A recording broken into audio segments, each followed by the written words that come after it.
1915, war rages in Europe. Einstein publishes his theory of general relativity, suggesting an experiment to verify it. This is the observation of the deflection of light rays by the sun during a solar eclipse. Eddington, young director of the Cambridge Observatory, was aware of this and proposed to mount an expedition to Africa and South America to carry out this experiment in 1919. Eddington leaves to observe the eclipse in Africa in Principe, while his colleague from Greenwich, Davidson, leaves to observe it in South America in Sobral. On the day of the observation, the weather was cloudy in Principe, only 2 photographic plates out of 16 were usable. Nevertheless, Eddington writes in his logbook that a photo plate he measured gives a result in agreement with Einstein. From his point of view, the expedition promises to be a success. What about Davidson's results in South America? The weather there was clear, although hot and windy. Davidson did not have the 19 photographic plates developed until he returned to Greenwich. The results are clear. The rays were indeed deflected by the sun, but twice less than expected according to the theory of relativity. In other words, the measured deviation confirms Newtonian mechanics. It is impossible for Eddington. Light rays cannot be deflected at the same time according to the theory of relativity and according to Newtonian mechanics, since one predicts a double result of the other.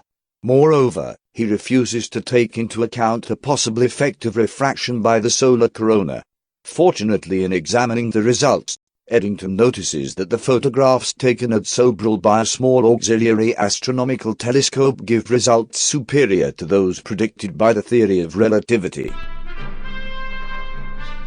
Should we therefore invalidate all of the results, which nevertheless seem to be marred by too great a measurement uncertainty? It would be a scientific failure, and also a financial one, the expedition being quite expensive.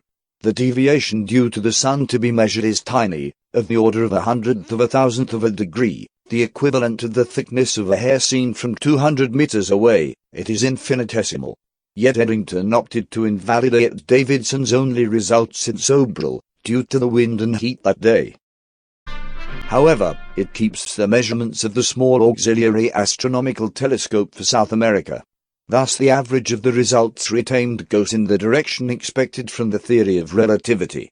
This selection of data is made in complete transparency. It is recorded in its scientific report.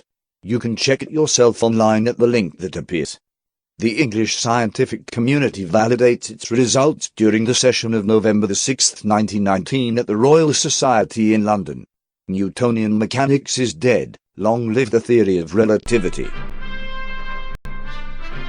An American sports journalist sent there by default will report this session brilliantly. It is the beginning of the saga of relativity in the Anglo-Saxon world, then in the whole world, until our days.